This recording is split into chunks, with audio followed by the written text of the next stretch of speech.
So the Yankees re-signed Cody Bellinger to a 5-year, $162.5 million contract, presumably to share playing time between left and center field, although Trent Grisham should still be the starting center fielder for the Yankees, at least for next year. But this covers the Yankees for the 4 years after that at the center field position, presumably.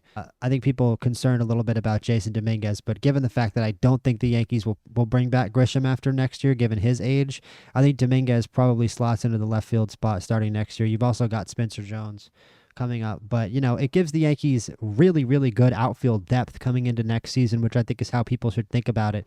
Jasson Dominguez got over 400 at-bats last year anyway with this exact outfield, alignment of players.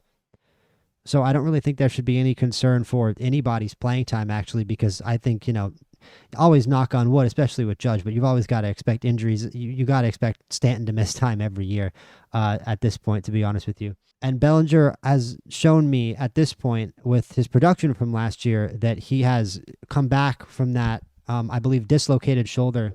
And Bellinger proved to me, I think, finally that his production is back and his game is back, at least to an acceptable level. Maybe not to the point we thought after that, 8+ WAR rookie season or something, was it? It wasn't his rookie year. It was his 2019 season, but he had a monster year that year. And in the 2020 World Series, he dislocated his shoulder celebrating, had a negative 1.6 WAR season the next year after that, worst year of his career. Pretty soon from then, he was gone from L.A., and he brought his career back around with the Cubs and really began to recover, it seemed, from that injury. And I think last year really proved to me once and for all that I think he can, sustain the wear of a 162-game season and keep up his production.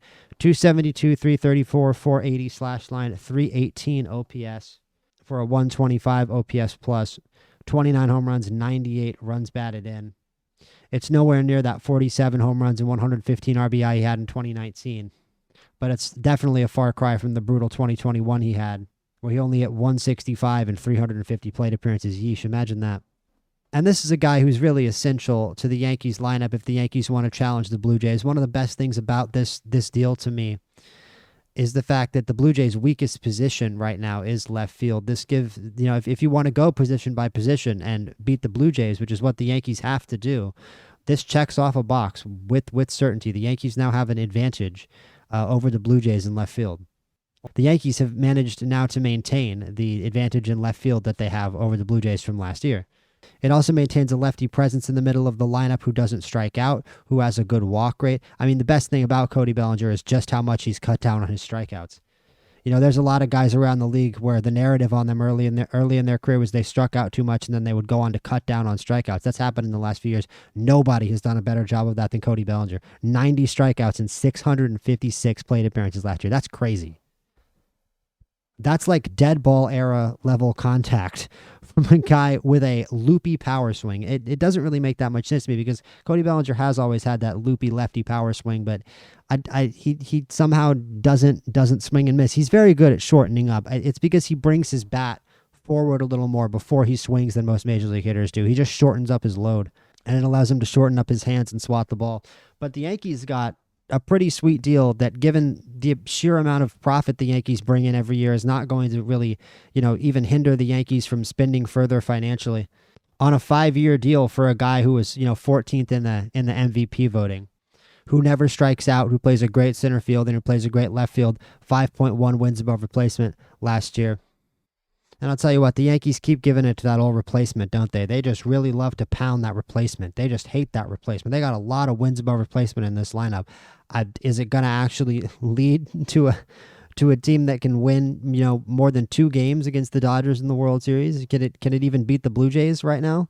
I have definite questions about that. I think the Yankees need to care a little less about beating the replacement and care more about beating the teams in the division and the teams that they're competing with.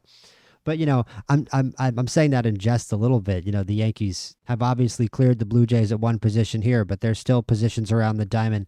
I mean, first base, you can't hate Ben Rice, but Vlad Guerrero, Giancarlo Stanton, I would take George Springer over Giancarlo Stanton, no doubt about it. There are things about Giancarlo Stanton that are better than George Springer, but I think that any, knowledgeable baseball fan at this point in time would take George Springer over Giancarlo Stanton, and the numbers bear that out.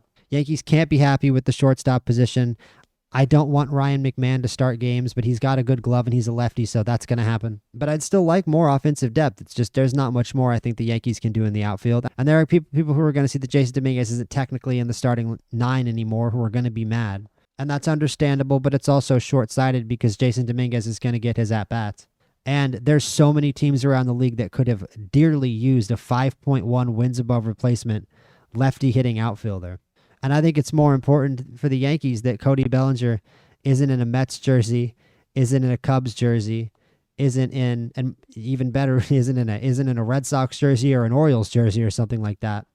And he's back in the Bronx abusing the short porch and providing a bridge between Judge and the other power hitters. And he really does an excellent job hitting behind Judge. I think there's something to having a guy that barely ever strikes out hitting behind Aaron Judge to put constant pressure on offenses, especially a lefty. And I'd really like to see them just seesaw the lineup, go back and forth. Judge righty, Bellinger lefty, Stanton righty, Jazz lefty.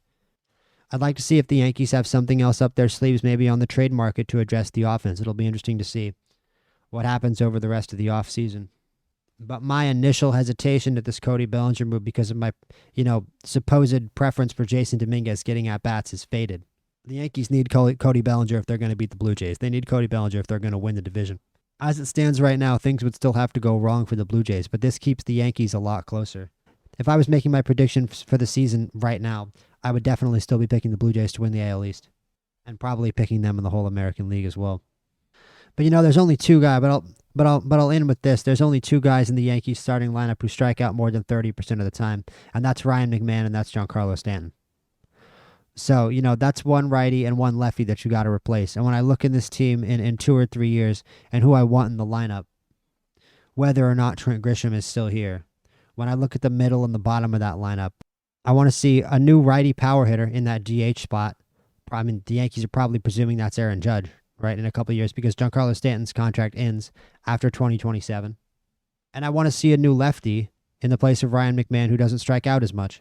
Whether or not that fills the third base slot, I don't really care. I just want there to be a new lefty in the lineup that isn't Ryan McMahon, and I don't want Ryan McMahon on the team anymore. So I'll end with that. I like the Yankees re-signing Cody Bellinger, but I think it's great that the Yankees keep a really important player to having a balanced offensive attack and somebody that makes their lineup a whole lot harder to navigate for opposing pitchers. And I think that this move was essentially necessary for the Yankees to make. So like and subscribe for more baseball content. I'll be back very soon with more. I just started a fight channel. My channel has been crowded with all this combat sports and fight content. So if you're just here for the baseball stuff, you're in luck because my fight stuff is going to be gradually moving over to my new fight channel in the future. If you do like my fight stuff, it's in the description. Go sub to my fight channel, NPC Fights. And like and subscribe right here for more baseball content and more Yankees content always. And I will see you guys on the next one.